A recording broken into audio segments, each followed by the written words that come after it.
Protegendo o seu programa. Existe uma tendência no Brasil e em alguns países de não comprar software. As pessoas preferem dar o famoso jeitinho e copiar o programa do outro.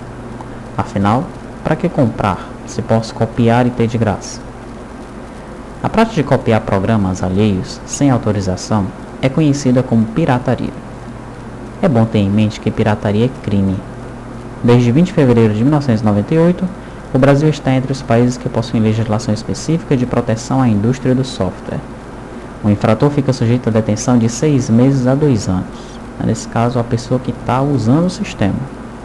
Porque aquele que vende o sistema, o pirata mesmo, ele pode pegar de 2 a 4 anos de cadeia.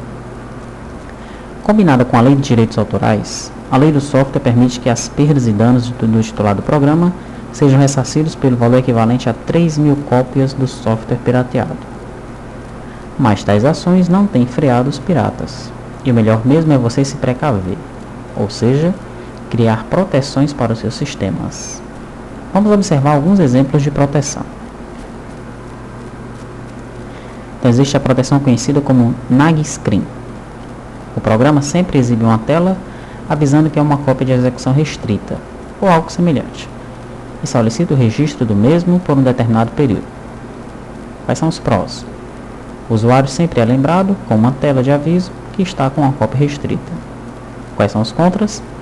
Se a limitação for apenas no nag screen, todo mundo se acostuma com ela e depois de um certo tempo até se esquece que ela existe. Então não é eficiente.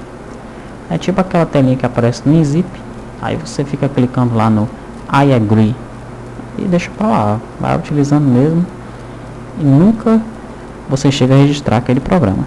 Da mesma maneira, o usuário do teu sistema vai fazer a mesma coisa se a proteção for só essa daí. Temos a proteção por período. Um programa funciona dentro de um certo período de avaliação. Quais são os prós? O cliente vai usar o software com todos os recursos oferecidos pelo mesmo. Quais os contras? O usuário pode voltar à data do sistema operacional. Então, por isso, essa proteção deve ser bem implementada. Você deve testar, deve haver uma maneira, um artifício de saber que o usuário voltou à data do sistema e mesmo assim não deixar que ele utilize quando o período ele ficar expirado. Então existe aí a ideia, né? Todos os relatórios do sistema que você vendeu ou deixou como um shareware, eles poderiam sair com a data do sistema operacional. Então, dessa maneira, se o usuário voltasse à data, todos os seus relatórios sairiam com datas atrasadas. Mas dependendo da empresa, isso pode não surtir efeito nenhum. Limitação de registros. Então, nos cadastros mais importantes do sistema, você limitará o número de registros que podem ser incluídos. Por exemplo, no cadastro de clientes, o usuário poderia inserir no máximo 10 clientes. Quais são os prós? O usuário vai utilizar o software com todos os recursos oferecidos pelo mesmo. Quais os contras? Deve ser bem implementado, inclusive pensando no ponto que o usuário poderá ter acesso ao banco de dados e incluir registros pelo mesmo. Só que no caso, é mais para um sistema que está sendo avaliado, né? Você deixaria lá no seu site um sistema para o cliente baixar, fazer uma avaliação do mesmo e aí depois ele poderia comprar o sistema realmente. Mas para que ele não ficasse utilizando sempre aquele sistema, então você colocaria essa limitação aí. Então a proteção mais ampla é aquela que é implementada através do hard lock. É um pequeno dispositivo que é colocado na porta serial, paralela ou USB, com uma identificação única para liberar o funcionamento do sistema. Então, quais são os prós? É um dos sistemas mais difíceis de serem quebrados e definitivamente o mais seguro.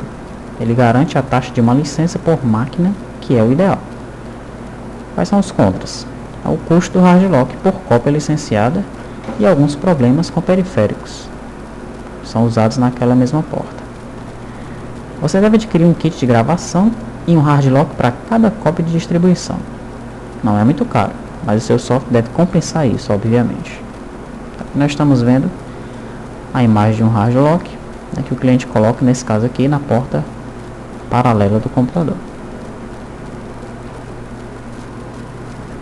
Identidade única. Uma das melhores e mais eficientes tipos de proteções é de identidade do equipamento. Consiste em recolher dados únicos sobre o computador, como um serial do HD, informação da BIOS, versão do sistema operacional, nome do computador e etc. Com base nessas informações, você poderá gerar uma chave de identificação. Essa chave precisará de uma contra-chave, que é fornecida por você, para habilitar o seu software unicamente para aquela máquina. Quais são os prós? É difícil ser quebrado, quando bem implementado. Permite a taxa de apenas uma licença por computador. Quais os contras? Então, caso o usuário formate a máquina ou modifique periféricos, chaves, o sistema pode desabilitar a cópia automaticamente. Isto cria problemas com a solicitação de uma nova licença para instalação. Então, já que nós vimos aí diversos tipos de proteção, nós vamos agora para a prática implementar algumas proteções no nosso sistema.